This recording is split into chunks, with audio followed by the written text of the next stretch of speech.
Social media का era है और सोशल मीडिया में भी रील का एरा है। काफी विद्यार्थी जो होते हैं वो असफलता से बहुत डरते हैं, तो इस पे आपका क्या कहना है? यूथ ये सोचता है कि मुझे जॉब मिले, टेंशन फ्री जॉब हो, चैलेंज फ्री जॉब हो, हम सुकून के साथ अपना जीवन जी सके, इसलिए वो बहुत से कंपनियों को भी तेजी से बदलता है। लेकिन वो ये नहीं समझता कि बिना चैलेंज के आप करियर आगे नहीं बढ़ा सकते। सर, आपने बात एआई की तो एआई से हमें डरना चाहिए या उसे अपनाना चाहिए? हमें चैलेंज फेस करना ही चाहिए और चैलेंज फेस करने के लिए उनको अपने को ज्यादा स्किल्ड करना होगा और ज्यादा स्किल्ड होने के लिए आपको मेहनत करनी पड़ेगी। एक माता पिता की इच्छा थी कि बच्चा आईआईटीएन ही बने, इसलिए वो कोटा जाकर तो उन्होंने वो उसको कोचिंग दी, मेहनत किया, उसने आईआईटी में सिलेक्शन भी हो गया, काउंसलिंग के बाद एडमिशन ले लिया, एक शायद 2-4 महीने पढ़ा भी, उसके बाद उसने सुसाइड कर लिया और इस लेटर के साथ सुसाइड किया कि मैं इस क्षेत्र में नहीं जाना चाह रहा था, लेकिन मेरे माता पिता की इच्छा थी कि मैं ये सोसाइटी में मेरा एक स्टेटस बने, इसलिए ये कंपटीशन तुम्हें निकालना ही होगा। अब बात हम अगर सफलता की करते हैं तो सफलता की आपकी क्या परिभाषा? मेडिकल फील्ड में 27 लाख लोग फॉर्म भर रहे हैं, सीयूटी में 17 लाख लोग एप्लीकेंट हैं, सिविल सर्विसेज में जाएं तो 6 लाख 7 लाख लोग एप्लीकेंट,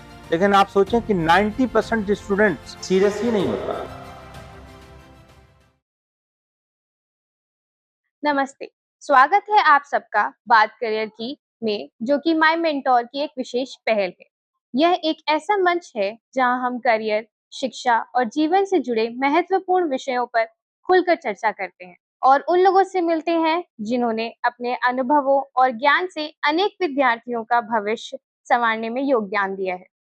माय मेंटोर का उद्देश्य स्टूडेंट्स और पेरेंट्स को सही समय पर सही मार्गदर्शन प्रदान करना है, ताकि वे अपने करियर से जुड़े निर्णय आत्मविश्वास और स्पष्टता से ले सकें। इस श्रृंखला के माध्यम से हम आपके लिए लेकर आए हैं प्रेरणादायक कहानियां, वास्तविक अनुभव और विशेषज्ञों की अमूल्य सलाह, क्योंकि करियर का चुनाव किसी दबाव में नहीं बल्कि सही समझ और स्पष्ट सोच के साथ किया जाना चाहिए।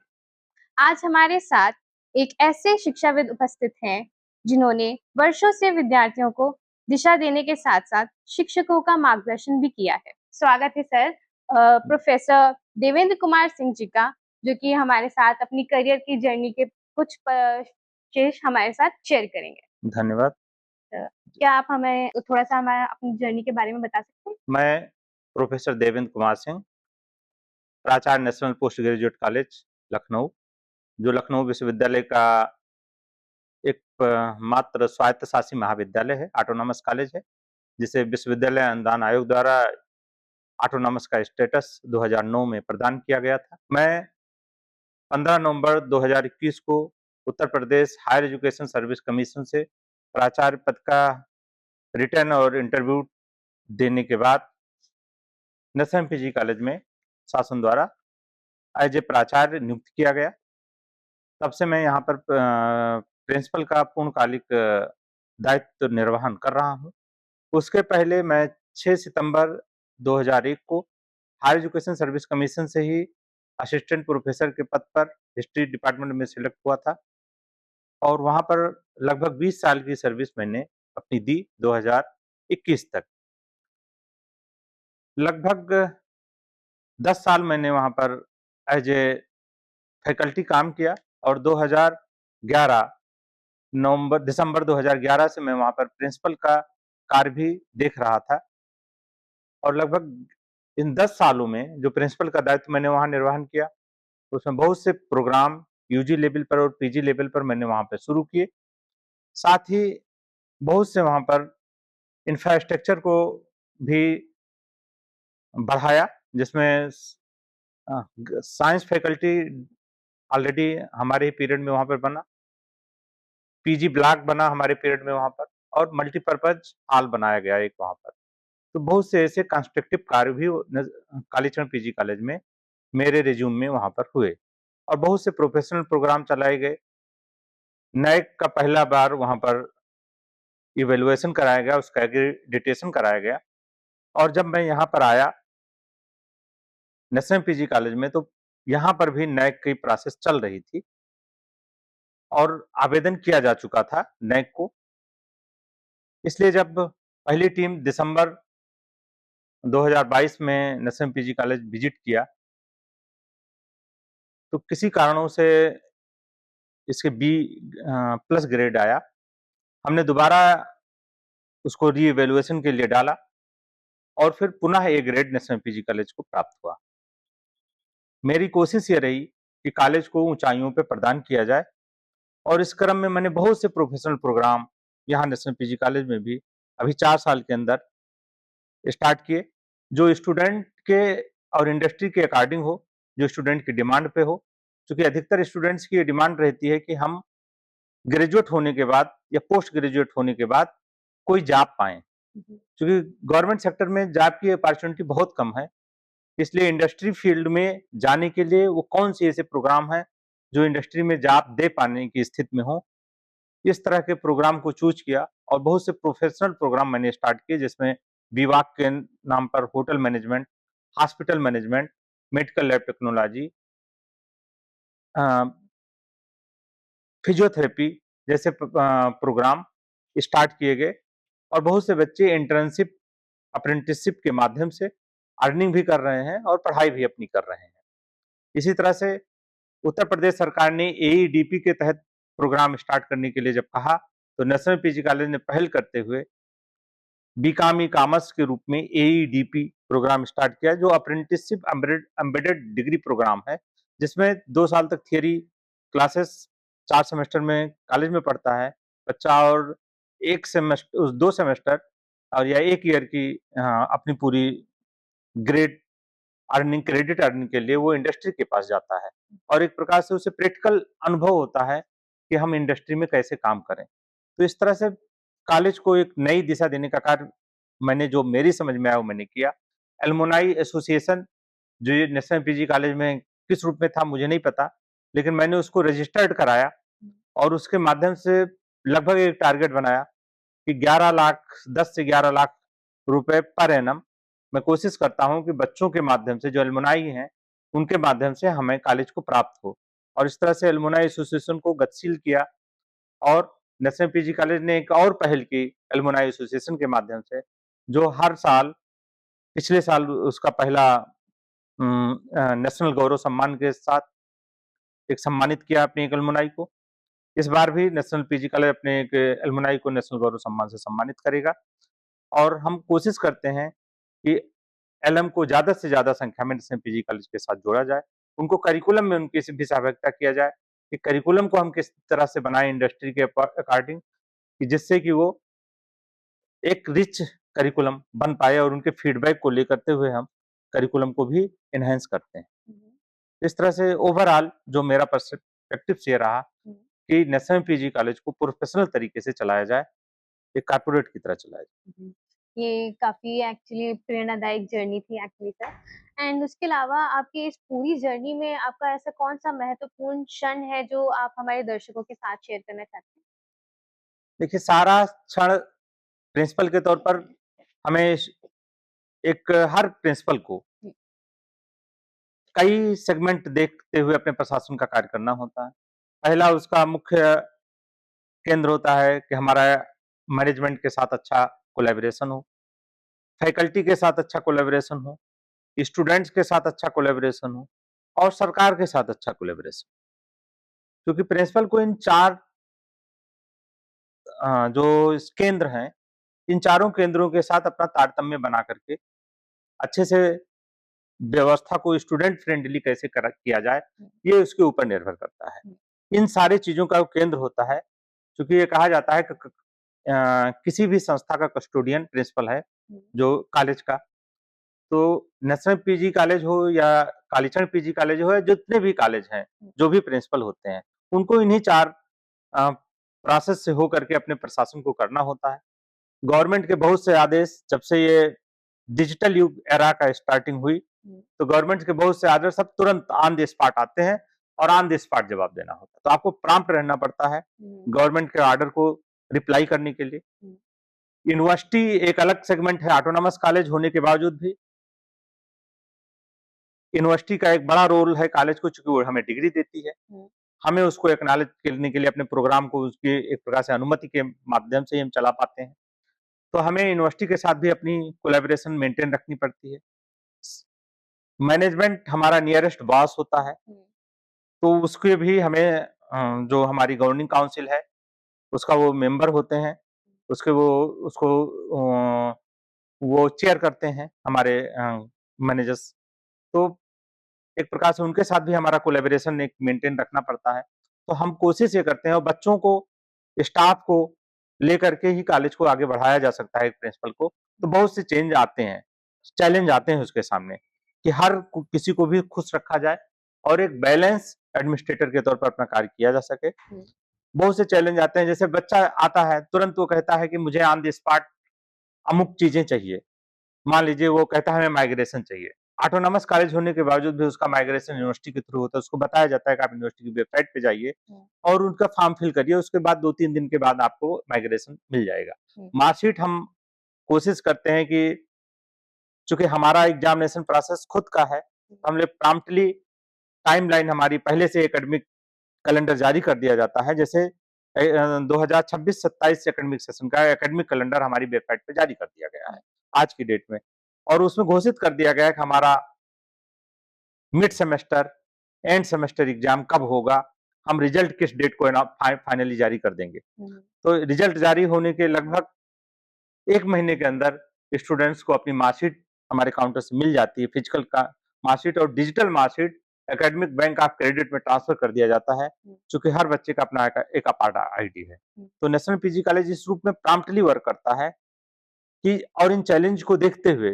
जो डिजिटल एरा है उसको देखते हुए, हम टाइमलाइन का विशेष ध्यान रखते हैं और उस रूप में अपने कार्य को संपादित करते हैं। बहुत से बच्चे यदि किसी कारणों से असंतुष्ट भी होते हैं तो हमने एक सजेशन एंड कंप्लायंस बॉक्स भी बना रखा है कि आप अपनी बात उसमें रख सकते हैं।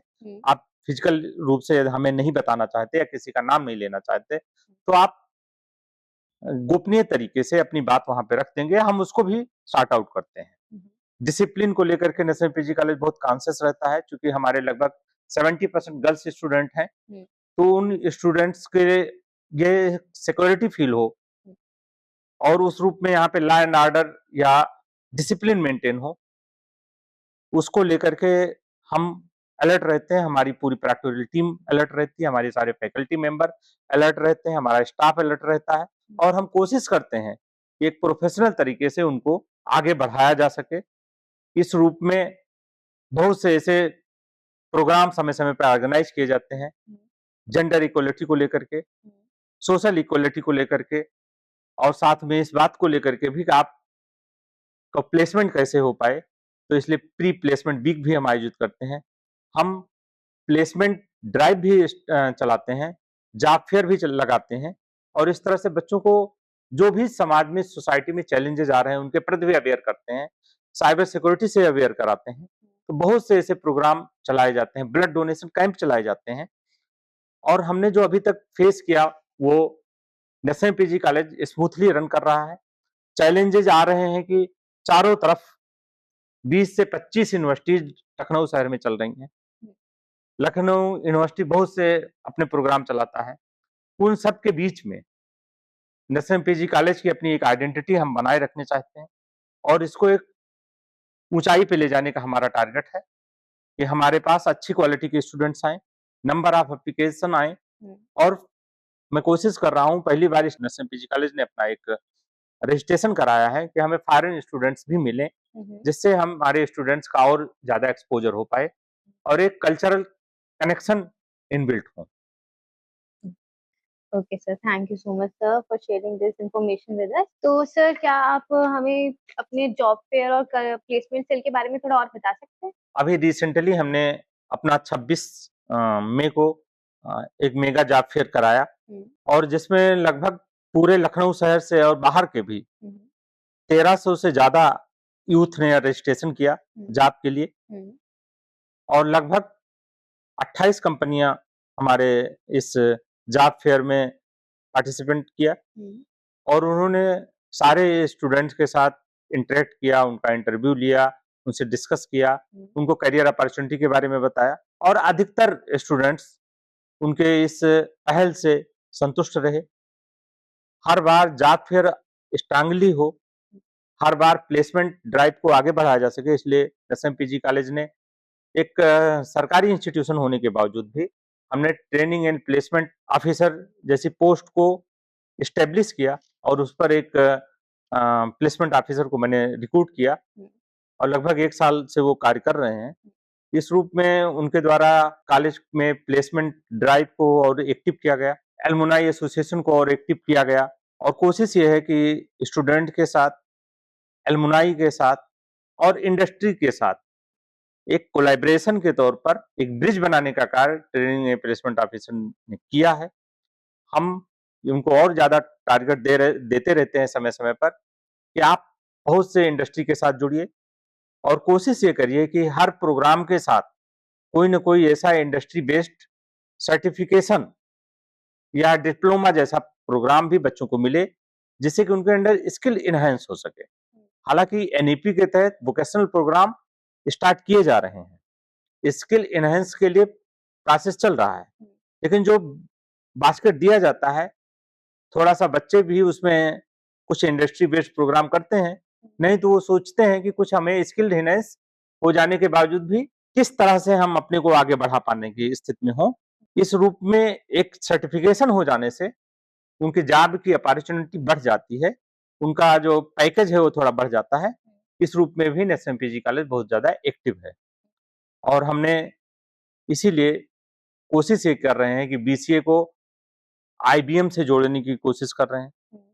इसी तरह से बीकॉम को ईसीसीए और सीएफए जैसे प्रोग्राम से जोड़ने की कोशिश कर रहे हैं।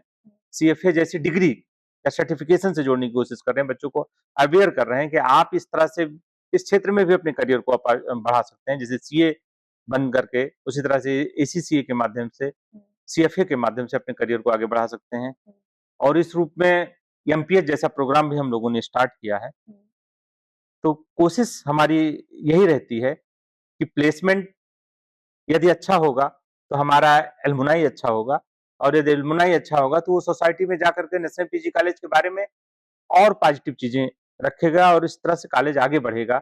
और हम ये कोशिश करते हैं कि सोसाइटी में, समाज में नेशनल पीजी कॉलेज की एक अलग इमेज बने और वो अलग तरीके से देखा जाए। सर मेरा एक सवाल है, आजकल के यूथ में एक हमेशा एक क्वेश्चन रहता है कि हमारे पास जॉब अवेलेबल नहीं है, कि मतलब ये जॉब मेरे लिए कोई जॉब नहीं है। तो इसका आपका क्या आंसर रहेगा? मैं मानता हूँ कि जो यूथ मेरे पास आ रहा है या इस समय है, वो जेन ज़ी कहलाता है, हुँ, जिसकी माइंड स्विंग की एक हैबिट बन गई है। हुँ, हैबिट क्यों बन गई है?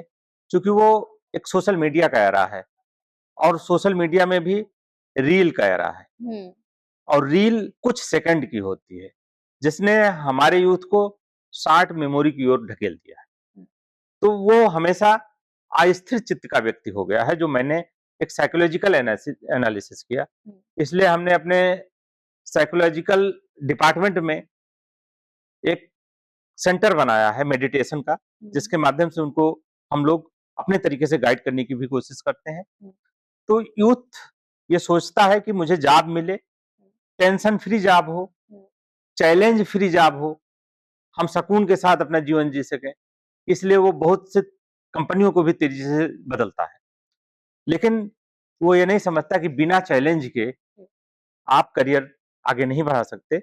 सोसाइटी को बिना चैलेंज के आप समाज को आगे नहीं बढ़ा सकते। हुँ, इस रूप में बच्चों को ये समझना पड़ेगा कि हमें चैलेंज फेस करना ही चाहिए और चैलेंज फेस करने के लिए उनको अपने को ज़्यादा स्किल्ड करना होगा हुँ, और ज़्यादा स्किल्ड होने के लिए आपको मेहनत करनी पड़ेगी और हम ये कोशिश हमारी बराबर रहती है कि अच्छे पैकेज पे हो जाएँ। हुँ, जहाँ तक ये है कि जॉब नहीं मिल पा रही, मिलती तो है, हुँ, बशर्ते कि जॉब प्रोवाइड करने वाली जो एजेंसी है, हुँ, वो ये चाहती है कि आपके अंदर मेहनत करने की क्षमता हो, स्किल हो। हुँ, लेकिन आप शॉर्टकट किसी चीज़ को यदि पाने की कोशिश करेंगे तो वो पॉसिबल नहीं है। हुँ, इसलिए जो टेक्निकल नॉलेज वाले बच्चे हैं, हुँ, वो अच्छी स्किल पा रहे हैं।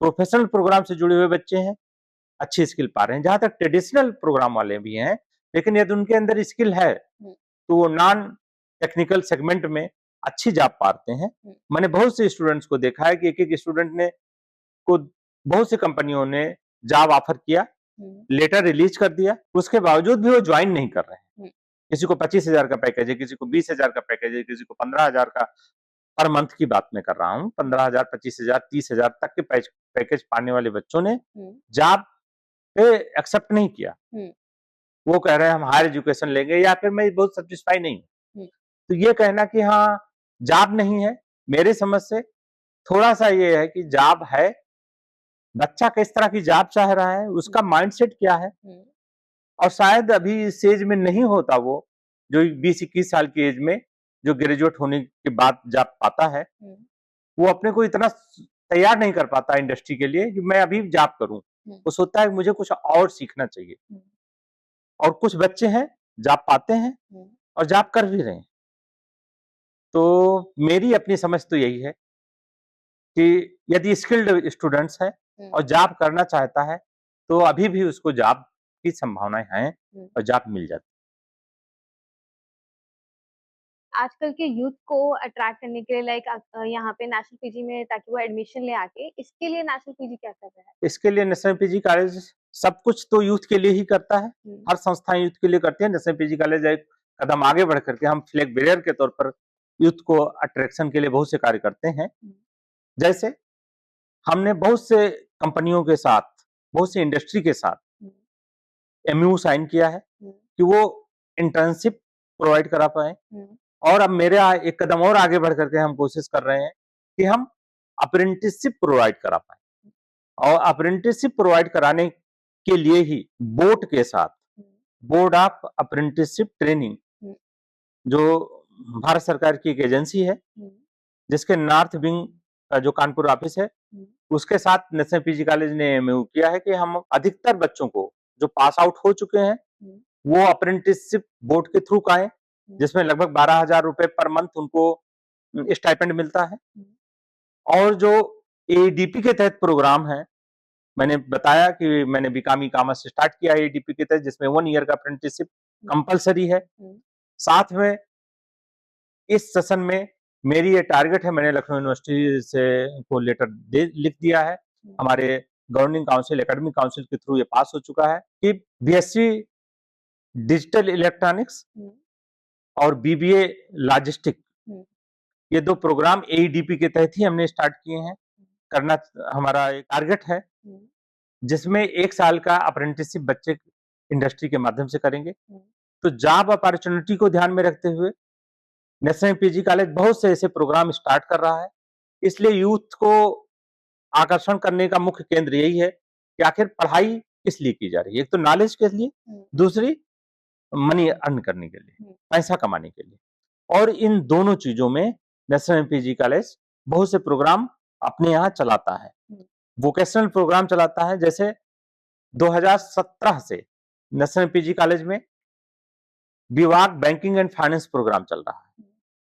हम सब जानते हैं कि 2017 के बाद 18 के आसपास, 17-18 में जब नोटबंदी की गई तो डिजिटल इकोनॉमिक की तरफ देश कन्वर्ट हुआ, डिजिटल ट्रांजैक्शन बढ़ा। हम सब लोग सोचते हैं कि आखिर साल भर हो गया, हम लोग बैंक क्यों नहीं जा रहे और हमारा काम कैसे हो जा रहा है।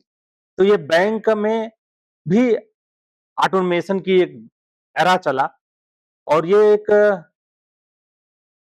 स्टाफ को उनको ऐसा रखने की जरूरत पड़ी जो बैंकिंग एंड फाइनेंस के बारे में डिजिटल तरीके से उसको आगे बढ़ा पाए। तो विभाग बैंकिंग एंड फाइनेंस जो नेशनल पीजी कॉलेज चला रहा है, हमारे बहुत से बच्चे उस क्षेत्र में प्लेसमेंट पाते हैं। तो एक विजनरी दृष्टि से नेशनल पीजी कॉलेज कार्य करता है कि फ्यूचर में क्या होने वाला है, और उस रूप में बहुत से बच्चे प्लेस्ड होते हैं। तो इस तरह के नए नए प्रोग्राम, नए नए फील्ड से रिलेटेड प्रोग्राम, जैसे विभाग सॉफ्टवेयर डेवलपमेंट प्रोग्राम है, विभाग मैंने बताया था होटल मैनेजमेंट प्रोग्राम है, हॉस्पिटल मैनेजमेंट प्रोग्राम है, मेडिकल लैब टेक्नोलॉजी है, साथ में फिजियोथेरेपी जैसा प्रोग्राम है कि हम काम कम करते हैं, इनटेक ज्यादा करते हैं, शुगर की पेशेंट हैं, हमारे कंधे जाम हो जाते हैं, हमें फिजिकल एक्टिविटीज की जरूरत है। तो इस तरह के एक पैरामेडिकल स्टाफ की बहुत ज्यादा जरूरत है, उसको प्रोवाइड करने का कार्य कर रहा है, ट्रेनिंग देने का कार्य कर रहा है। साथ में हम ये कोशिश करते हैं अपने एलुमनाई के माध्यम से कि हमारे यूथ को कम से कम, एक कॉलेज ने एक लक्ष्य रखा है कि एक एलुमनाई अभी तत्काल में कम से कम एक हमारे स्टूडेंट को करियर अपॉर्चुनिटी के लिए विकल्प प्रोवाइड कराए, उनको मेंटली प्रिपेयर करे, उनको फिजिकली ये कोशिश करे कि कैसी कंपनियों में जॉब लगाए, अप्रेंटिसशिप के लिए दे। तो 1 एलुमनाई 1 स्टूडेंट्स के एक टारगेट के साथ भी हम कार्य कर रहे हैं और इसलिए कॉलेज हर बार अपने एलुमनाई को हर महीने हर डिपार्टमेंट एक एलुमनाई को बुला करके लेक्चर कराता है, स्टूडेंट के साथ इंटरेक्ट करवाता है और ये कोशिश रहती है कि एलुमनाई हमारे इस बच्चों के प्लेसमेंट में, करियर एनहांस में, हायर एजुकेशन में आगे बढ़ा पाए, अपलिफ्ट कर पाए। तो इसलिए अपलिफ्ट के लिए भी कार्य कर रहा है। तो मैं इस सारे यूथ से अपील करता हूँ कि यदि नेशनल पीजी कॉलेज में आएंगे तो विभिन्न कल्चरल एक्टिविटीज भी उनको मिलती है, बाहर जाने का एक्सपोजर भी मिलता है। हम कोशिश कर रहे हैं कि इंटरनेशनल एमयू भी कराएं, जिसमें बाहर के यूनिवर्सिटीज में जाकर के वो 1 महीने की 2 महीने की ट्रेनिंग ले पाए और एक प्रकार से student exchange programme, faculty exchange programme को भी हम आगे बढ़ा पाए। ये भी मेरा टारगेट है और बहुत जल्द हम कुछ यूनिवर्सिटीज के साथ बाहर की बात कर रहे हैं। हम हो सकेगा तो हम एमयू भी कर लेने की स्थिति में होंगे। सर एक और बात, जैसे कि ये शो विद्यार्थियों और उनके पेरेंट्स के लिए है, तो ऐसे मैंने देखा है काफी विद्यार्थी जो होते हैं वो असफलता से बहुत डरते हैं, तो इस पे आपका क्या कहना है? हम साइकोलॉजिकल मोटिवेशन कैंपेन भी चलाते हैं।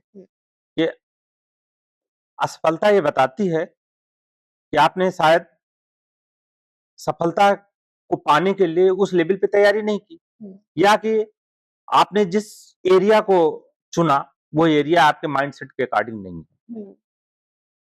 तो मैं बच्चों को ये भी, हमारे जो साइकोलॉजिकल काउंसलर हैं या अन्य हमारे जो फैकल्टी मेंबर हैं, वो इस बात के लिए भी बच्चों को अवेयर करते हैं कि आप अपने करियर को अपनी रुचि के अनुसार दिशा देने की कोशिश करें।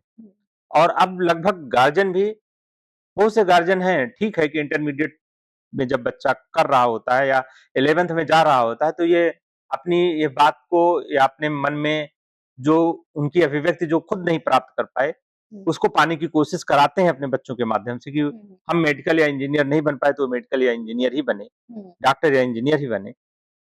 तो अपने इच्छाओं की पूर्ति उनके माध्यम से देखते हैं और शायद इस दबाव में बच्चे आ भी जाते हैं, क्योंकि अभी मैं शायद पिछली बार ही सेक्शन के दौरान 6-7 महीने पहले एक खबर पढ़ी थी।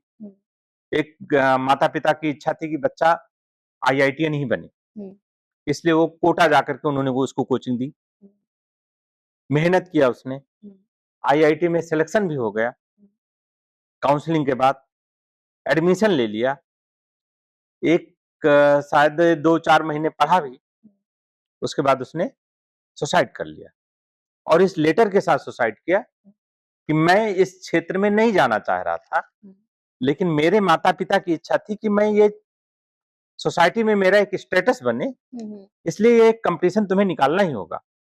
इसलिए मैंने रखा कि मैं बुज़दिल नहीं हूँ और मैं टैलेंटेड भी हूँ, इसलिए उसने कहा कि मैं आईआईटी क्रैक करके एडमिशन लेकर के माता पिता का जो सोशल स्टेटस है उसको बढ़ा दिया। लेकिन चूंकि मैं, मेरी रुचि के अनुसार नहीं है, ये मुझे बोरियत महसूस करा रहा है और चूंकि करना मुझे इसी चीज में है, इसलिए मैं अपने जीवन को यहीं समाप्त कर रहा हूँ। माता पिता को भी एहसास हो कि मैं अपनी रुचि के अनुसार कार्य न कर पाने के कारण अपने को पीछे हटाया और आपकी रुचि ये थी तो मैं आपके एक योग्य बेटा होने के कारण मैंने अपनी योग्यता सिद्ध कर दी। तो मेरा ये कहना है, चाहे गार्जियन हो, चाहे यूथ हो, कि आप अपने माता पिता के साथ एक हेल्दी कन्वर्सेशन करें, अपने किसी काउंसलर से भी बात करा सकें, उनको मिलवा सकें और फिर जिस फील्ड में आपकी रुचि हो उस फील्ड में अपने करियर की अपॉर्चुनिटी को आगे बढ़ाएं और करियर को एनहांस दें। क्योंकि यदि रुचि आपकी नहीं होगी तो जबरदस्ती किसी चीज को करने से शायद आप वो नहीं दे पाएंगे जिस चीज के लिए आपको नेचर ने बनाया है। तो हमें नेचर पर भी बहुत विश्वास करना चाहिए कि नेचर ने हमें किसके लिए बनाया है। यदि हम कल्चरल एक्टिविटीज में हमारे इंटरेस्ट है तो क्यों ना हम उस चीज में अपने करियर को आगे बढ़ाएं। टेक्नोलॉजी में इंटरेस्ट है तो हम टेक्नोलॉजी में क्यों ना आगे बढ़ाएं। हम अच्छे रिसर्चर बनना चाहते हैं, रिसर्च में क्यों ना आगे बढ़ाएं। हम अच्छे सोशल वर्कर हैं तो सोशल वर्क में अपने करियर को आगे बढ़ा सकते हैं। हम किसी मोन्यूमेंट्स में हमारा इंटरेस्ट है, कल्चर में इंटरेस्ट है, तो हम हिस्ट्री के माध्यम से करियर को आगे बढ़ा सकते हैं। हमारा ठीक है कि हमें मेडिकल में एमबीबीएस में नहीं होता, हम पैरामेडिकल के माध्यम से आगे बढ़ा सकते हैं। तो हम कभी भी व्यक्ति को निराश नहीं होना चाहिए और हमेशा उसको कोशिश करती रहनी चाहिए या अपने दिमाग में ये चीजें रखनी चाहिए कि शिखर पर हमेशा स्थान रिक्त होता है। बस जरूरत है आपको मेहनत करने की, जरूरत है आपको अपनी पोटेंशियल को समझने की। यानी खुद आप क्या हो, जिस दिन ये आप समझ जाओगे उस दिन आपको कोई भी चीज परेशान नहीं कर सकती। जैसे महात्मा बुद्ध का एक शब्द मुझे बहुत अच्छा लगता है, आत्मदीपो भव। यानी आत्मा दीपक आप खुद बने, यानी आप अपना पथ प्रदर्शक खुद बने। जिस दिन आपके अंदर ये चेतना आ जाएगी, किसी भी चीज से आप निराश नहीं होंगे और हर चीज का एंजॉय करें। और कोई भी टारगेट जो आपने तय किया है, यदि आप उसमें 100% देंगे तो निश्चित रूप से वो टारगेट अचीव होगा। क्योंकि आप तय जान लीजिए, आपको लगता है कि नंबर ऑफ एप्लीकेंट तो बहुत ज्यादा है। मेडिकल फील्ड में 27 लाख लोग फॉर्म भर रहे हैं, सीयूटी में 17 लाख लोग एप्लीकेंट हैं, सिविल सर्विसेज में जाएं तो 6 लाख 7 लाख लोग एप्लीकेंट। लेकिन आप सोचें कि 90% स्टूडेंट्स सीरियस ही नहीं होता। यहाँ तक कि ये तो संस्थाएं हैं, कॉलेज है, यूनिवर्सिटीज है, जहाँ क्लासेस होती हैं, बहुत नॉमिनल फीस में एडमिशन हो जाता है। हम जैसे सरकारी संस्थानों में जहाँ पर बीए की फीस ही मात्र 7,000 रुपए है पर एनम, बीकॉम की फीस 7,000 रुपए पर एनम है, तो वहां पर भी बच्चा एडमिशन ले रहा है, पढ़ते हैं, आते हैं। लेकिन बहुत सी कोचिंग में जहाँ पे 2 लाख 4 लाख रुपए फीस देता है गार्जियन और बच्चा एडमिशन लेता है, वहां पर भी उनका फूट फाल, यानी क्लास में अटेंडेंस 20% से ज्यादा नहीं है, 25% से ज्यादा नहीं, 75% बच्चा कोचिंग में एडमिशन लेने के बावजूद भी पढ़ने नहीं जाता। यानी पढ़ने से जो जी चुराने का एक चीजें आ गई हैं और सिस्टम पे दोष देने की जो बात आ गई, यूथ को इसके प्रति भी, गार्जियन को भी अवेयर करना चाहिए कि हर चीज पर हम सिस्टम को दोष दे देते हैं। हम ये नहीं देखते कि मैंने कितना इसके लिए एफर्ट किया, अपना क्या योगदान दिया इस चीज को पाने के लिए। ये एक बड़ी प्रॉब्लम है यूथ को लेकर के, और शायद हम उतना मेहनत नहीं कर पाते, क्योंकि हम लोग भी जब कंपटीशन की तैयारी करते थे और रोल नंबर नहीं छपता था तो लगता था कि शायद कहीं कुछ सिस्टम में गड़बड़ है। लेकिन जब एनालिसिस किए या खुद सेलेक्ट हुए तो ये लगा कि नहीं, मुझ में ये कमी थी या मैं उसके लिए नहीं तैयार था।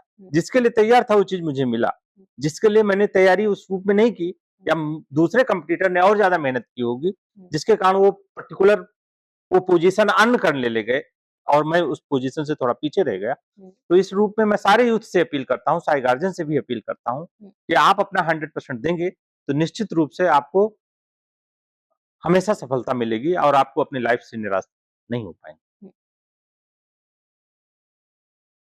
तो अब बात हम अगर सफलता की करते हैं, तो सफलता की आपकी क्या परिभाषा है? हर व्यक्ति के अनुसार सफलता की परिभाषा अलग-अलग होती है। आप जिससे संतुष्ट हैं, करियर में जिससे आप संतुष्ट हैं, हमारे समझ से वही सफलता है। यदि हम सोचते हैं, ग्रेजुएशन के दौरान ही मेरा अपना एक व्यू है कि जो भी यूथ इंटरमीडिएट के बाद, बहुत से स्टूडेंट्स हैं जो मेडिकल और इंजीनियरिंग फील्ड में अपना दिशा तय कर लेते हैं 11th में ही और वो सिलेक्ट भी हो जाते हैं इंजीनियर या डॉक्टर के तौर पर। सिलेक्ट मीन्स बीटेक और एमबीबीएस कर रहे हैं। उनकी करियर की तो एक दिशा मिल गई कि उनका फ्यूचर आगे चल करके डॉक्टर या इंजीनियर के क्षेत्र में जाएगा। ये अलग बात है कि आफ्टर ग्रेजुएशन बहुत से इंजीनियर या मेडिकल फील्ड के स्टूडेंट सिविल सर्विसेज में अपना करियर देखने लगते हैं, क्योंकि वहां पे पावर है, अट्रैक्शन है, चकाचौंध है, तो उसके कारण लोग ऑफिसर्स बनने के लाइन में लग जाते हैं। जहां तक ट्रेडिशनल प्रोग्राम है, जैसे ट्रेडिशनल संस्थाएं हैं, जैसे बीए, बीएससी, बीकॉम, इस तरह के प्रोग्राम में जो स्टूडेंट्स या यूथ एडमिशन लेते हैं, उनके करियर की क्या दिशा रहेगी या उनके सफलता का क्राइटेरिया क्या है, वो इस पर निर्भर करता है कि वो क्या सेगमेंट चूज किए हैं और उसके लिए उन्होंने क्या प्रिपरेशन किया। तो अधिकतर मैंने देखा कि ग्रेजुएशन का टाइम वो यानी जो 3 साल का उनका एक गोल्डन टाइम होता है, उसको वो यूँ ही जाने देते हैं। जबकि मेरा अपना तरीका ये होता है, बच्चों को समझाने का भी तरीका होता है कि आप ग्रेजुएशन फर्स्ट ईयर में ही अपने गोल को फिक्स कर लीजिए कि मुझे ये चीज़ें आना है और उसको लेकर के यदि आप प्रिपरेशन करेंगे और अपने को पूरी तरह से प्रिपेयर करेंगे, तो निश्चित रूप से जो सफलता मिलेगी, उससे आप सैटिस्फाई होंगे कि वास्तव में इस चीज़ को पाने के लिए मैंने सीरियसली एफर्ट किया और वो चीज़ मेरी फाइनली वो मेरी मुट्ठी में है। तो सफलता मेरे समझ से मात्र एक छोटी-सी लाइन है, एक रेखा है, जिसको हम ये मान लेते हैं कि हम सफल हो गए या मान लेते हैं कि असफल हो गए। बहुत से लोग अपने जीवन के उत्तरार्ध में बहुत ऊँचाइयों पे जाते हैं। जैसे जो पॉलिटिशियन बनने की राह में आगे बढ़ते हैं, जिनको संघर्ष करके पॉलिटिक्स में आगे बढ़ते हैं, वो लगभग जीवन के मिड में ही अपनी चीज़ें पाते हैं। अर्ली लाइफ में नहीं पाते हैं। और जिनको लेगेसी में मिल गया तो ठीक है, वो तो कभी भी कोई चीज़ को पा जाते हैं। उनके लिए तो कोई चीज़ की सफलता की कोई परिभाषा और लाइन नहीं है, कोई ऐज नहीं है। लेकिन जिनको स्ट्रगल करना है, जो खुद को आगे बढ़ कर के पाना है, उसके लिए सफलता का एक ही मात्र है कि आपने जिसके लिए भी 100% एफर्ट किया, वो चीज़ आपको मिल ही जाता है और शायद वही और जिससे हम संतुष्ट हो पाएँ, वही हमारे लिए शायद सफलता कही जाएगी। Thank you so much sir, आपने अपने थॉट्स हमारे साथ शेयर किए। अगर सर आपको 1 पीरियड पढ़ाने का मौका दिया जाए तो कौन-सा विषय चुनेंगे? मैं अभी भी पढ़ाता ही हूँ। प्रिंसिपल होने के बावजूद भी मैं टीचर हूँ। प्रिंसिपल तो बाद में है, टीचर पहले हूँ।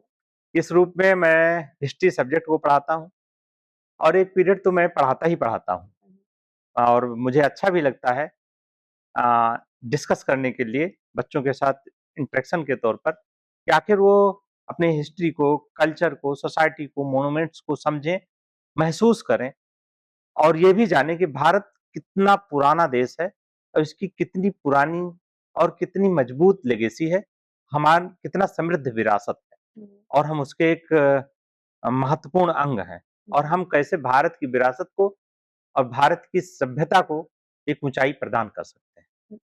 तो हम इतिहास के ही टीचर रहे हैं, इतिहास पढ़ाना मुझे प्रिय है और दूसरे सब्जेक्ट के साथ कोलैबोरेशन करने की भी मेरी इच्छा रहती है कि आखिर इतिहास में केमिस्ट्री कितनी है या केमिस्ट्री का इतिहास क्या है?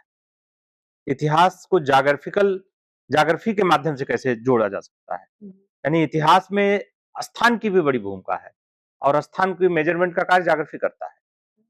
तो इसलिए इतिहास को ज्योग्राफी से जोड़ करके कैसे अच्छे से पढ़ाया जा सकता है?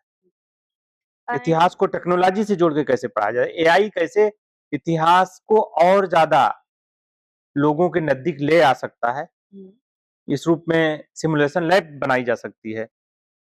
तो मैं कोशिश ये करता हूँ कि इतिहास को नए तरीकों से जोड़ने की कोशिश किया जाए। एआई ने किसी भी सब्जेक्ट की टीचिंग को बहुत आसान बनाया है, टेक्नोलॉजी ने बहुत आसान बनाया है। पहले हम नहीं समझ पाते थे कि आखिर कोई मोन्यूमेंट्स यदि ईरान में है, रोम में है, तो कैसा होगा? हम आज स्क्रीन पे लाके दिखा देते हैं, देखिए ये ऐसा है। तो इस रूप में मेरा इंटरेस्ट ये है। सर आपने बात एआई की तो एआई से हमें डरना चाहिए या उसे अपनाना चाहिए? निश्चित रूप से एआई को अपनाना चाहिए, सतर्कता के साथ। सतर्क रहें आप। सतर्कता इसलिए ज़रूरी है, चूँकि एआई बहुत सी चीज़ों को अपना बना लेती है। जब तक हम सोच रहे होते हैं, तो सारे कंटेंट हमारे द्वारा दिए गए होते हैं और एआई के पास एक बल्क में कंटेंट आ जाता है। इस रूप में मुझे सतर्क रहना चाहिए। हम उतना ही उस पे निर्भर रहें, जितना कि मेरी सेल्फ की आइडेंटिटी को वो खत्म ना कर दे। कॉलेज में सबसे ज़्यादा पूछे जाने वाला सवाल? कॉलेज में अधिकतर सवाल एग्ज़ाम को लेकर के कब एग्ज़ाम होगा? हमारे मार्क्स कैसे आएँगे? यदि हम 75 अटेंडेंस नहीं है तो हम कैसे क्या किया जाएगा? या कोई एग्ज़ाम छूट गया तो हम कैसे इसको फुलफिल कर पाएँगे? इसी से रिलेटेड ज़्यादातर अधिकतर क्वेश्चन्स होते हैं बच्चों के। एक और सर क्वेश्चन, अगर आप प्रिंसिपल नहीं होते तो आप कौन-सी फील्ड में होते अभी? हम प्रिंसिपल ना होते तो टीचर होते। और टीचर भी ना होते तो कुछ कर रहे होते सोसाइटी में। तो करने के लिए यदि आप को, हालांकि ये अलग बात है कि बहुत से लोग दो तरह के चीजों में अपना दिमाग रखते हैं, लेकिन मैंने उस तरह से नहीं रखा कि हाँ हम कोई बिजनेस भी कर रहे हो, टीचर भी हो। लेकिन फिलहाल तो मैं टीचर ही हूँ और प्रिंसिपल की रिस्पॉन्सिबिलिटी मैं लगभग पिछले 15 साल से देख रहा हूँ। तो एक एडमिनिस्ट्रेटर का भी एक छोटा सा अनुभव है और यूथ के साथ जुड़ करके उनके करियर को एक दिशा देने का अनुभव है। इसलिए यूथ के साथ रहने से अपने को भी, हमें लगता है कि हम भी यंग ही हैं अभी। सर, मार्क्स बढ़ाने की रिक्वेस्ट या अटेंडेंस बढ़ाने की रिक्वेस्ट क्या सबसे ज्यादा आती है आपके पास? नहीं, मार्क्स बढ़ाने की रिक्वेस्ट नहीं आती, क्योंकि उनको पता है कि नसरुल्लाह पीजी कॉलेज का अपना इवैल्यूएशन प्रोसेस है और उनके साथ जस्टिफिकेशन होता ही होता है। आता इस बात में है, जैसे नसरुल्लाह पीजी कॉलेज में 75% अटेंडेंस कंपलसरी और हम 2 मिड टेस्ट लेते हैं, मिड सेमेस्टर टेस्ट लेते हैं और उसमें भी कम अटेंडेंस यदि नहीं है, 60 अटेंडेंस है, तो हम उनको उनके गार्जियन को बुलाते हैं। पेरेंट टीचर मीटिंग भी नसरुल्लाह पीजी कॉलेज करता है। तो इस रूप में बहुत से स्टूडेंट्स ऐसे हैं जो क्लासेस बंक करने की कोशिश करते हैं, तो फिर गार्जियन को जब बुलाया जाता है तो ऐसा क्यों किया जाता है, इस तरह के सवाल करते हैं वो, कि बहुत जगहों पर सारे अन्य संस्थाओं में इतना स्ट्रिक्टनेस नहीं है, आप क्यों इतना स्ट्रिक्ट होते हैं, तो हमें कुछ स्किप दीजिए। तो मैं छूट देता हूँ इस रूप में कि आपका हेल्थ इश्यूज है, कोई आपने इंटर्नशिप कर रखे हैं, कोई अप्रेंटिसशिप कर रहे हैं, करियर इनहेंस रिलेटेड कोई चीज कर रहे हैं, कोई वर्कशॉप सेमिनार सिंपोजियम ज्वाइन किए हैं, कोई गेम से रिलेटेड बाहर आप खेलने गए हैं, तो इस तरह की चीजों पे एनसीसी कर रहे हैं, एनएसएस की एक्टिविटीज कर रहे हैं, रोवर रेंजर्स की एक्टिविटीज कर रहे हैं। तो इन तरह के कामों में यदि आप इंगेज हैं, कल्चरल एक्टिविटीज कोई किसी अन्य संस्था में ऑर्गेनाइज किया जा रहा है, वहां पे आप जा रहे हैं, किसी ट्रेनिंग मॉड्यूल में आप जा रहे हैं, तो मैं फिर उसमें छूट देता हूँ बच्चों को। उसको भी एक दिन माना जाता है कि हाँ आप अपने प्रोग्रेशन के लिए गए हैं, उस रूप में देता हूँ। लेकिन हाँ, बच्चों को ये टेंशन रहती है कि आखिर मुझे मेरी अटेंडेंस पूरी है कि नहीं, या क्लास में जो टीचर्स के साथ इंटरेक्शन है, क्लास छोड़ रहे हैं तो क्यों छोड़ते हैं, हमें छोड़ने के लिए फिर यहाँ से पकड़ लिया जाता है, वहां पकड़ लिया जाता है। तो इस तरह के छूट, क्वेश्चन, डिमांड रहती है बच्चों की, लेकिन ओवरऑल अच्छे से चल रहा है। डिग्री पहले या स्किल? देखिए, स्किल तो होना जरूरी है और समय पे डिग्री भी चाहिए। जैसे मान लीजिए हम पीजी कर रहे हैं, डिग्री के साथ साथ स्किल के लिए शायद एनईपी आया और उस रूप में मैं चाहता हूं, जैसे एआई आई, तो एआई आई तो ये स्किल है, एक टेक्नोलॉजी के साथ एक स्किल आई, तो उस स्किल से हम अपने को अवेयर रखें और हमें नई चीजें सीखने की एक ललक होनी चाहिए। और जब तक हमारे पास ये चीज नहीं होगी, शायद हम तब तक सोसाइटी के साथ और सिस्टम के साथ अपने को फिट नहीं कर पाएंगे। इसलिए मेरा ये अपना मानना है कि डिग्री तो चाहिए ही चाहिए, क्योंकि जो हमारा एजुकेशन सिस्टम है, जिसको हम ब्रिटिश एजुकेशन सिस्टम को अडॉप्ट किए, जिसे हम मैकाले की शिक्षा पद्धति कह सकते हैं, उसमें डिग्री यानी कागज, सर्टिफिकेशन इंपॉर्टेंट हो गया है। जो भारत का पुराना एंशिएंट एजुकेशन सिस्टम था, वो स्किल बेस्ड ही था। वहां पे प्रमोशन डिग्री के आधार पर नहीं होता था, यानी एक कागज के टुकड़े के आधार पर नहीं होता था, वहां पे प्रमोशन स्किल के आधार पर होता था, प्रोजेक्ट बेस्ड प्रमोशन होते थे क्लासेस। अब क्या है, डिग्री बेस्ड, जो 3 घंटे एग्जाम में आपने जो लिखा। तो मैं चाहूंगा कि स्किल्ड बेस्ड डिग्री प्रोग्राम हो या डिग्री दी जाए, तो शायद थोड़ा सा हम अपने एंशिएंट एजुकेशन सिस्टम से भी अपने को जुड़ा हुआ महसूस करेंगे। अगर कॉलेज का एक कोई अनऑफिशियल स्लोगन होता तो आप क्या रखते? हम अनऑफिशियल स्लोगन, जड़ों से जुड़ो, मेरा एक स्लोगन है और मैं चाहूंगा कि ये आगे भी रहे। और ये अपील जड़ों से जुड़ो का है कि हमारे पास अच्छे इल्मुनाई हमसे जुड़े, अपने आप जुड़े, हमारी वेबसाइट पे जाएं। Thank you so much sir, अपना महत्वपूर्ण समय हमें देने के लिए।